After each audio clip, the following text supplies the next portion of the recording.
उत्तर प्रदेश के फतेहपुर में आलम मोहम्मद लिखे पोस्टर और बैनर पर दर्ज एफआईआर के बाद तनाज़ा छिड़ गया। रियासती सरकार के कैबिनेट वजीर संजय निशात ने बेतुका बयान दिया। उन्होंने कहा कि अब मजहबी अकीदा भी सियासत का शिकार बन गया। अंग्रेजी में अल्लाह का नाम लिखने को लेकर उन्होंने बेतुका बयान देते हुए कहा कि उर्दू फारसी जबान पढ़ने वाले लोग अब अंग्रेजी में भी आस्था दिखाने लगे हैं, जिससे साफ है कि इसके पीछे सियासत है। संजय निशात ने कहा कि समझना आसान है कि मजहबी जज्बात का इस्तेमाल कर सियासत की जा रही है।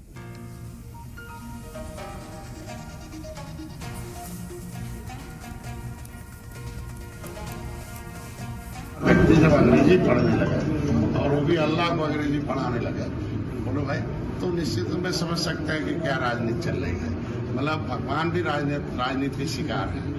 अल्लाह तो अभी उर्दू और अरबी पढ़ने भेजते थे बेचारे, अब अंग्रेजी भी पढ़ा रहे हैं कि बेटा, हाँ क्या वो अंग्रेजी पढ़ लीजिए अल्लाह जी, हाँ तो ये चीजें हैं और कुछ है नहीं। ये सारे कुछ उन्मादी लोग हैं, उनकी दवाई हमारी सरकार मंत्री जी ने आपने देखा कह ही दिया कि जो जैसा होगा उसके साथ उसे सरकार निपटेगी।